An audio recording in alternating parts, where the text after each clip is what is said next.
Hello, I'm Philip Wade. Welcome to video number 7 of the CLICK PLC programming tutorial. We're going to pick up exactly where we left off on the last video, where we had just finished debugging a problem that we saw on Oak Street. To quickly bring you back, this is the drawing that we're using representing the streets we're controlling with the red light. This is Elm Street, the busy street that has the turn lanes. Here's the 2 turn lanes. And Oak Street is the minor street that has no turn lanes. When a car is on the turn lane sensor on Elm Street, and we complete the Elm Street cycle and go to the Oak Street cycle, there were no lights at all, not even a red light on Oak Street for 5 full seconds. And then the green light, when it came on, only stayed on for 15 seconds. So we found out a way to resolve that, but that might not have been the best way, because anytime you're programming, there's always more than one way to take care of the problem that you have. There's also, everyone has their own style of programming, the way that they like to program. But one thing that I did see was, if I did it another way, that would cause something we call a relay race. Now, when I was in high school, we ran relay races, a mile relay. And in that race, one person would run a quarter mile carrying a baton. He passed the baton to the next person at the quarter mile mark. And then so forth until the end of the race. And whoever got to the end first won. But if the baton was not passed, somebody missed the baton, then they were out of the race. They automatically lost. Now, we know in this program, this video that we're doing has nothing to do with baton passing. But it does have everything to do with passing a bit of information, so that's what we want to look at. In addition to that, I want to look at indirect addressing, or pointer addressing, as they call it at the COIO PLCs, the CLICK PLCs. And let's also look at using variables instead of constants when we're doing things like such as timers and counters and so forth. So, with all this information, we've got to go. We've got a lot to cover. Let's get started. So this is where we left off at the end of video number 6. You'll see the only thing I've changed here is I did take out the first 4 rungs that we had in here, which were for displaying the stoplight conditions vertically. I think that doing it horizontally, street by street, works better for me to be able to see it. Also, the timer values for the stoplight timer and also for the turn signal timer, I'm showing the values of both of those. I just put it in a compare statement and didn't really care what the output was, just as long as I could see what these numbers were when they were changing. Because this is just for display, we don't care what happens to any of these outputs. And I also wanted to see if we're controlling Elm Street light or controlling Oak Street light, and if there was a turn signal request from Elm Street. Back up to main program. Here's our light timer, our turn light timer. Here is our stoplight timer. And I think the first thing we need to do is take out the last modification that we put in. That was to correct the problem so that we can look at doing the problem a different way. So we take this back from 30,000 milliseconds to 30 seconds. Okay. And the places where we check it here, we don't need this one anymore, because we don't have to make sure we're started to count. On this compare, we need to take this one back from milliseconds to seconds. And on this one as well. Okay, and that's all we did. Now, I'm going to do a syntax check. You see this blank space over here? When I do the syntax check, it automatically takes out all the blank spaces and moves everything to flush left. So I'm going to do the program, a syntax check. Okay, on the syntax check down here, it should show 0 errors, 0 warnings. And here you see it took this blank space out. It moved this was here, it moved it over to here. Now we're ready to look at taking the problem from a different point of view. To talk about a relay race, we have to first realize that what we're looking at is RLL, relay ladder logic. And it's called that because this looks just like an electrical diagram for relay logic. There are 110 volts here. If it's 110 volt on the control voltage, it would be a line of it coming down here. Then it would connect through different contacts on different relays. This would be the contact off of C16, the contact off of C14 relay, control relay 14. And this would be picking up control relay 104. This would be the coil. And on this side coming down, you would have your neutral wire. So This type of program is called RLL, Relay Ladder Logic. So let's go ahead and write this project that we just modified back down into the PLC. All right, let's go back into the monitor, data view, turn our bit back on. Let's move this out of the way, go back into our light display, and I hope you can see it all right there. Okay, right now we're doing a turn light on east. Now we're green. I'm going to go ahead and speed that up. Take it up to 25 seconds with a double click here. Okay, now then, there's the 5 seconds with nothing showing on Oak Street. So we're back to the original problem. Now then, let's look at some possible ways of taking care of this. Let's go into our turn cycle. Maybe if we just set the turn signal request only when we're on Elm Street. Because right now, this will set the bit saying that we have a turn signal request at the end of any cycle, whether it's Oak Street or Elm Street.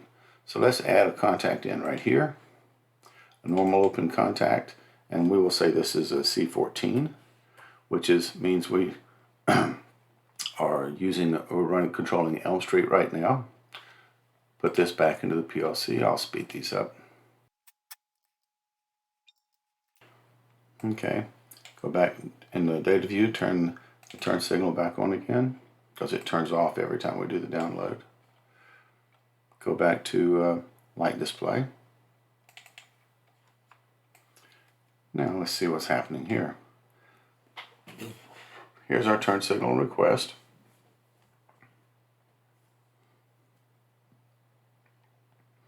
On the yellow light on Elm Street. Now we went straight to the green light on Oak Street. Let me speed that up from 8 seconds. Double click in here, take it to 26, 25, 8, 29, 30. Oh, well, this is strange. We did not get a turn light. This never turned on. Why not? Let's go back and look at our turn cycle. Yes, we have the sensor. Yes, we're on Elm Street right now. This gets reset only at the end of the 5 seconds. So if we never count the 5 seconds, this would not get reset.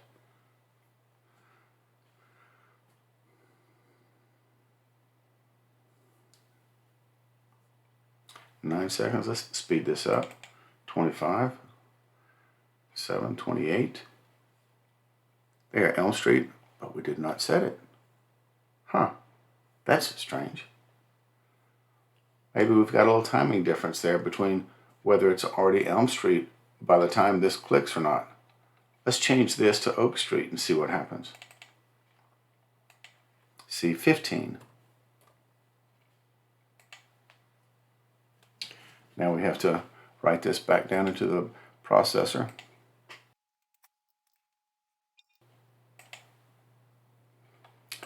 Now we'll turn our bit back on, double click.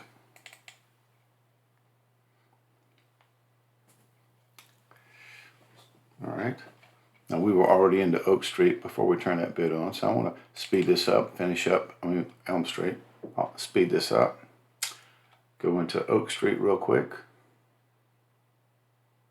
Oh, actually Elm Street. We're in Elm Street right now. Speed this up. 29, 30. We set it that time. Huh.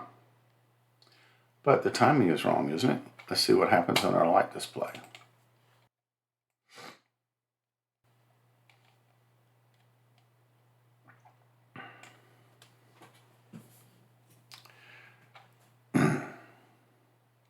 Yellow here on Oak Street. Oak Street's red. We did not initiate our turn, but we had the bits set. Let's speed this up again and watch the end of the cycle. Okay, we're 29, 30, There, we have nothing over here for 5 seconds. But we didn't, when we were here, we didn't finish. Let's go ahead and quickly finish up Oak Street. See what happens when we change to Elm Street. 28, 29, 30. We went straight to the green. So we're setting the bit, but we're setting it during Oak Street now. Well, why would it set during Oak Street, but not during Elm Street? This is the relay race. Go back into our main program. I'm going to turn this off. Take it out for right now. Move this back over to the column left. You see this is column A, B, C, D, E, F, and the outputs are always in column F. If I take this and I scroll over, you can see the columns at the top are changing up here, all the way over to the end, and the end is A, D, A, E, then A, F here. So that makes what? 26 would be Z, 27, 28, 29, 30, 31 of these that you would have to put in. Remember when we were talking about the problem with the counter? When you put a counter in, you don't have that line and you have to make that line. I don't know why they don't put the line in to begin with. Anyway, this problem. So we get down to here. We've finished our 30-second timer. That means it's the end of a cycle, whether it's Oak Street or Elm Street. Then we'll have this bit turn on, this relay turns on for one cycle. So as it comes down, we'll use that bit here in the counter to increment the counter to change from one street to the next. So if we are in Oak Street and we change to Elm Street, that means we've changed from a 1 to a 0. But that's not exactly what happens. Look, this bit here tells this to increment. So if it's already on 1, that means it's Oak Street. But when it changes to Elm Street, when we click up one more time, this increments to a 2. So the output from the counter is actually at 2 at that point. When it's at 2, then it's not going to be true in this case or in this case, because this will not reset until the next cycle coming back around. Then the reset happens and it takes it back down to a 2. Because when this was evaluated, this and this was closed. We just finished the 30 seconds. This one was open because the result here had not changed. The result here is not evaluated or used for anything else until the next rung. The next rung is 8 and 9. So that means this has reached 2 and it's sitting at 2 for one cycle. That's a relay race. You think it's already reset, but it's not. That's why it comes on Oak Street, because when you change to Oak Street, it goes from a 0 to a 1. But it will not do it on Elm Street, because Elm Street's looking for it to be at a 0. But when this bit happens, this value is actually at a 2, so the CT1 value is turned on. This is turned on. And the only thing we're using this for is to come back and reset it. But like I said, it's not going to reset it until we do the full scan cycle, come back around to it again. So for that one cycle right here, there's nothing here and nothing here because the value here is actually 2. That's why, back up in the turn signal control, this would not work when we were looking for Elm Street. That's the relay race. Let's put something in here that's probably much better. We'll delete this one, and then I'm going to put in an edge contact, and this edge contact will be C14. Now the way this works is, as soon as this turns on for one scan, that's all that matters. That's all it does is just when this turns on, whether it stays on for one scan or whether it stays on for 10 minutes, it's only going to be evaluated for that first scan, the first scan that comes through when this is turned on. Okay? Now, so as soon as the counter says, or not the counter, but as soon as the output of the counter says that we're at Elm Street, then that will turn on. Let's see how this works. Right into PLC again. Go back into the data view, turn our bit back on. Let's just move it down here out of the way. Go back into our light display where we can see the status of everything, all right there together. So right now we're controlling Oak Street, and we're in the yellows. So when it turns to red, when it turns red, we should get this turned on, and it did turn on, and we do have our turn. So that's working. That's working correctly. Now, we're in green over here. I'm going to change this from 5 seconds to 25. Let's jump this up real quick. Double click.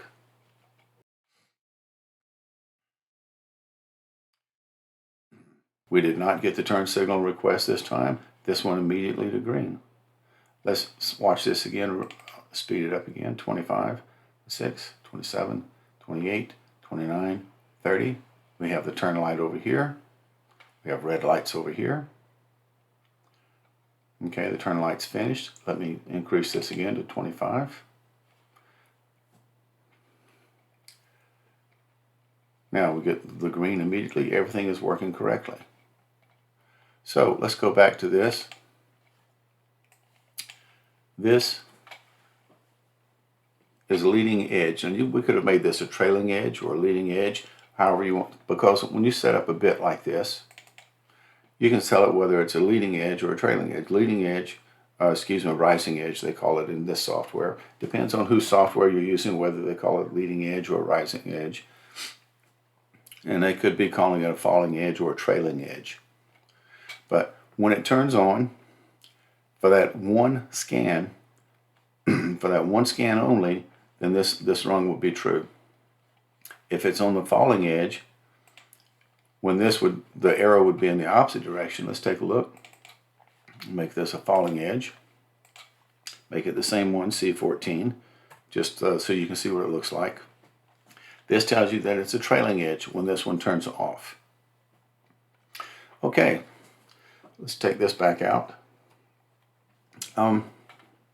Let's look at something else. I told you before that maybe it's time that we start to look at, instead of using constants on our counters, it's like this one here is 30 seconds. This one is 5 seconds on rung 2. Let me bring this back over to the left, all the way to the left again. So this is 5 seconds here, and this is 30 seconds. What if you wanted your timer to, instead of always being 30 seconds, maybe there's sometimes that you want that timer to be a little bit longer. Say, for example, there's, instead of 1 or 2 cars, now you've got a whole line of cars, and you want to, instead of 30 seconds, give them an extra 10 seconds, for example. Well, you can't do that from here. You can't change that value. But what if, when we made the timer, instead of using 30 seconds, we did something like this. We went down to our data, single datas, and let's say we used this one right here. And we say, okay. So now then we have something, a variable in here. This would be a variable at that time. But now we don't have a value in there. Let's go to our data monitor, data view, and let's put in come down here. We'll just extend this down just a little bit, and we'll put a DS1 in here. And let's give it a value. Well, it's got some kind of crazy value in there now. Let's give it a new value of, say, 45. Write the value down into it. Now it's got a 45 in there. Close. You know, we modified this. Let's write this down into the project. I keep saying download, but you know what I mean. Now, you see what happened when we downloaded. Now the value, whatever we put in for the timer now, is at 45 seconds. So let's go to data view.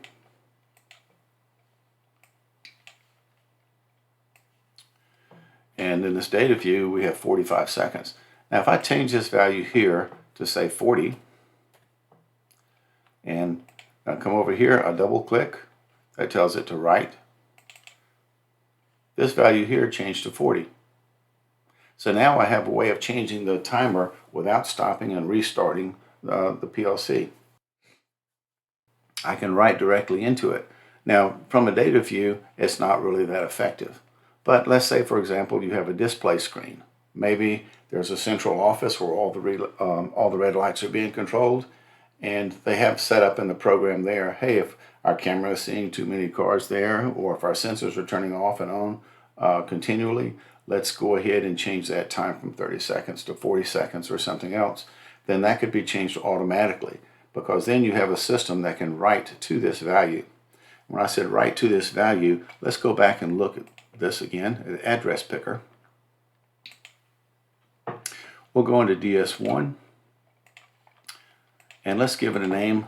We'll call this stoplight timer. Stop light time adjust. Okay, so now we can adjust whatever the time we want for that to be. All right, now then you can see immediately when I wrote that in there, it shows up over here. But the data type, let me go back into this. These are the addresses for the data singles, single word datas. It means you can have a value that goes up to, what is it, 32,765, something like that. This next column is the nickname. See, these integer types, INTs, is a single integer. That's data single. The nickname, we know what that is. Whether it's used in a program or not, yes, we are using this in a program. The initial value right here. Is it retentive? No. And then if you have address comments and so forth with it. Now then, this little part over here where it gives the address, this RW tells you that it's read-write, that you can read to it, or you can read from it, or you can write to it. So when we change the value in our data view, then we're actually writing to this memory word, this DS1. Let's take a look at another one, SC for example, or SD. Where's SD at? Right down here. All right, now these are also single data words, but you notice on the you see where it says SD1 under the address and it says R? That means you can read that only. You cannot write to these system values. They are system information that's available to you, but you cannot change it. Go to a timer value, TD1. Those are read-write. I could go in and write and change this value if I want to. And you see me do that in the data view. Back over here in the data view, I'm writing to TD1. Every time that I double click this right here, I'm writing this value into the current value. That gets us to the next point as we go to pointer or address pointers. What is an address pointer? Well, in some places it's called an index. In some places it's not. Say if, yes, to start the indirect addressing, the indexing, the address pointer, whatever it's called by different softwares. I think because I really want to give you a good example, so I think we need more time than what we would have in this video. So let's start the next video going straight into address pointers. All right, have a good day. See you later.